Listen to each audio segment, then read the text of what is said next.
So I'm Betty Thacker from Oak Bay United Church. We have a thrift shop that also provides items for other agencies in Victoria, and the Compassionate Warehouse is one of our places that we can provide items that are useful to them, and then they provide us with some items that are breakable that they can't send. So there's a nice little circle that goes on of things that come that are useful, medical, school supplies this way, and breakable dishes come our way. One of the interesting things that happens is that there's a need for something special that nobody has, and we kind of put out the word and there it comes. So it's one of those kind of miracle things that it appears. Sometimes it's through the thrift shop, sometimes it's through other ways, but we have been able to provide things, and so have other people for the warehouse. So it's really a wonder. A number of years ago, we have a summer camp at our church for children ages 4 to 12, and we always try and do a social outreach project of some sort. So I come down to the warehouse and say, is there something that we could do 60 kids that would be useful? So Dell said, we could do with some t-shirts or some bedding or something that could go to this particular orphanage, that we had a nurse who was from here that was going with it.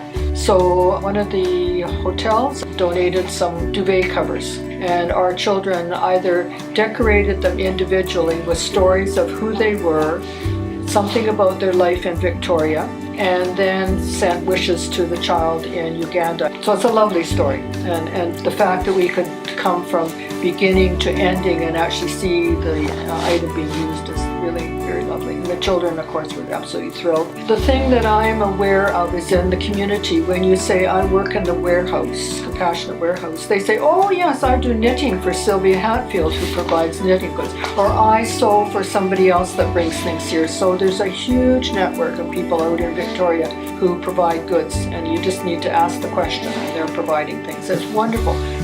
Everybody loves to be involved with it because they know that it's going to help people, real people. And I think the reason for that is the pictures that you get back from the places that you actually see that children actually have the stuff. The people are using it. It's not going to lie on a beach somewhere and somebody's selling it. They're actually using it.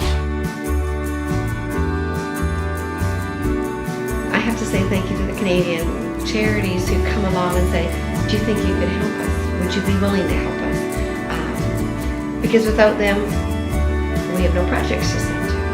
So we need them. We need the people on the ground who are going to do an immense work. They're already working hard trying to meet the needs of their own. People think when they get a container, it's just fun. It's sheer hard work.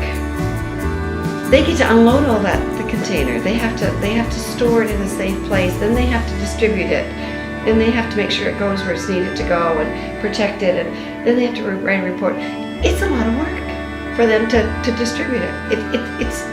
It's fun, but it's not easy. Without all these pieces, without the peer person who gives, and the person who packs, and the person who funds, and the person who gives to us so that we can keep the lights on, and the person who, the Canadian charity, and the people who are receiving, we wouldn't be able to do what we do.